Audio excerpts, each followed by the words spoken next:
Welcome to This Explainer. Today, we're unpacking a truly fascinating perspective on emotional intelligence, drawn directly from the teachings of Guy Shufeng, the founder of Life Chen Yuan. Usually when we talk about emotional intelligence, or EQ, we think about corporate leadership seminars or maybe some best-selling self-help book. But Guy Shufeng offers a radically different and honestly a highly practical approach. He argues that the ultimate secret to high emotional intelligence is completely, unequivocally surrendering to whatever role you're currently playing in life. To really wrap our heads around this philosophy, we've got to start with a pretty shocking and quite humbling image. Why on earth would the founder of Life Chen Yuan cheerfully scrub a total stranger's heavily soiled laundry? It sounds completely counterintuitive for someone in a position of spiritual leadership, doesn't it? But to understand exactly why this happened and why it's so incredibly important, we first have to look at what happens when our emotional intelligence is fundamentally broken. So, Guy Shufeng defines emotional quotient, or EQ, as way more than just simple social grace or being polite. He defines it as the robust ability to control your emotions when dealing with society, with nature, and with the people around you. But crucially, he adds that true EQ requires the courage and the emotional fortitude needed to overcome the difficulties the world throws at you. It's a very active, resilient state of being. Picture this. Imagine someone with sky-high intelligence, maybe even a high spiritual quotient, but an incredibly low EQ. Guy Shufeng notes that this kind of person feels constantly frustrated, right? Like a big fish trapped in a tiny little pond. Even if they achieve some level of success, distress just seems to follow them and they end up feeling isolated and lonely. Now compare that to a person with high EQ. According to the source text, a person with high EQ never feels lonely or isolated, absolutely regardless of their circumstances. Okay, so how do we actually bridge that gap? Well, Guy Shufeng shares a super practical case study straight from his own life. During his time operating a small inn in British Columbia, Canada, his guest rating jumped from a solid 8.8 to an absolutely incredible 9.1 out of 10 in just a single year. And what's really remarkable here is that while the facility scores varied, the scores guests gave specifically to the host were almost perfect 10s. And get this, his secret to achieving that near-perfect score? It wasn't fancy luxury amenities or expensive upgrades to the building. Not at all. As he explains it, his secret was his complete and utter commitment to playing the humble role of a waiter. When guests arrived, he would literally run to greet them. He opened doors, poured tea and coffee with a massive smile, toasted their bread. He fully and completely embraced the identity of the person serving them. Now, this commitment was put to a severe test. An 80-year-old guest actually asked him to clean a pair of trousers that, upon closer inspection, were completely stained with feces inside and out. They smelled terrible. Most of us would probably run for the hills. But because he was fully dialed into his role, Guy Shufeng cheerfully took them out to the lawn, hosed them down, applied liquid soap, and scrubbed them entirely clean with a long brush. Zero hesitation, zero disgust. The profound mental shift required to actually do something like that, it all boils down to erasing the ego. While he was out there scrubbing those pants, he explicitly states he didn't view himself as Guy Shufeng, the founder of Life Chen Yuan, or a messenger of the greatest creator, or an incarnation of a deity. He didn't even view himself as an old man with white temples who deserved a certain level of respect. Right then and there, he was simply a waiter doing his job. He played the exact skills and qualities required for that specific role. And you know what? This flawless role-playing worked absolute wonders on a seriously demanding clientele. With 70% of his guests coming from Europe and 25% from North America paying high room rates, these were upper-middle-class guests who were notoriously picky. If there was even a tiny flaw, they'd leave a bad review for sure. But while they might have been picky about the hardware, the physical room itself, they were entirely won over by the software, his impeccable service. What's even more impressive is he pulled off this exceptional service despite some pretty big barriers.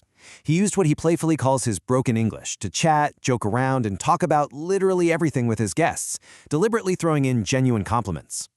And this proves something amazing. The perfect, wholehearted execution of a role utterly transcends language, cultural differences, and social barriers. The pure energy of someone fully present in their role is universally understood. This total dedication to the waiter role was so effective, it actually sparked incredibly deep connections. He recounts having these profound late-night discussions with guests. One guest, who he chatted with extensively, left a personal business card right before leaving. Turns out, this guest was literally a special representative of the UN Secretary General. Crazy, right? Other guests left their personal addresses and warmly invited Guide Xufeng to visit them in their home countries.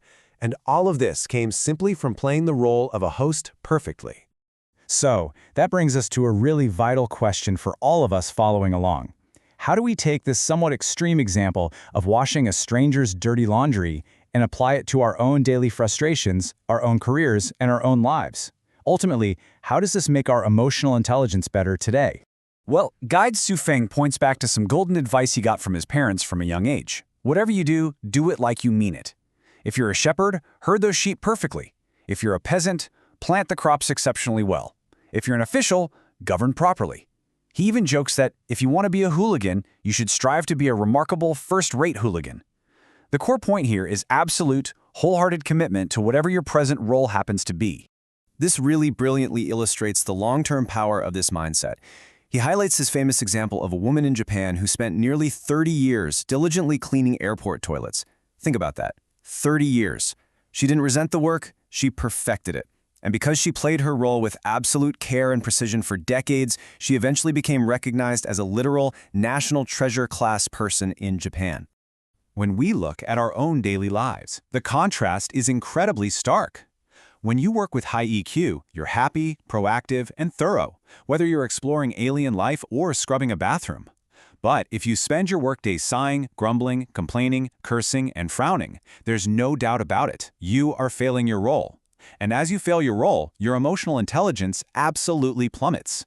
And that failure, it cascades aggressively through your life. The text outlines the severe cost of this low EQ. If you can't do the simple things well, you definitely won't be trusted to do the complex stuff. Your immediate bosses will actively dislike you and frankly kick you out at the first opportunity. Your colleagues will find you unbearable and just refuse to collaborate with you. Basically, refusing your role makes you socially and professionally toxic. Now you might be sitting there thinking, but wait, I'm totally overqualified for my current role. Guide Xufeng tackles this head-on. He argues that even if you have immense, world-changing talents, what he describes as the ability to literally poke holes in the sky, none of that matters if you reject your current reality. You absolutely must fully accept the situation you're currently placed in. He uses a super striking metaphor here. If the trajectory of your life has currently placed you in the role of cleaning out a cesspool, you just cannot waste your energy complaining about the smell or the dirt. You can't sit around blaming the greatest creator. Instead, you have to dig out the dung happily, every single day. You aren't just stuck in a cesspool, you're mastering it. So, how do we make this actionable right now? Simple. You have to stop resisting. Stop feeling like your grand talents are going unrecognized. Stop blaming the world or the universe for being unjust to you. And perhaps most importantly, stop waiting around for some wise person to magically appear and discover that you're a swift horse destined for greatness. The absolute crucial takeaway here is that the only reliable path to a bright future is making sure your abilities and qualities perfectly match your current reality. Because as Guide Xufeng powerfully states, absolutely beautiful things can only be enjoyed by absolutely beautiful lives. If you want better things, you have to match that frequency by playing your current part beautifully. If you don't match it, you're just going to be left sighing in frustration. I want to leave you with a direct question drawn from Guide Xufeng's teachings. Ask yourself right now, in this exact moment, what role in your life, whether it's at work, at home, or in your relationships, are you currently resisting? And just imagine, how much happier, how much more wildly successful could you be if you just dropped your ego today and decided to play that role perfectly?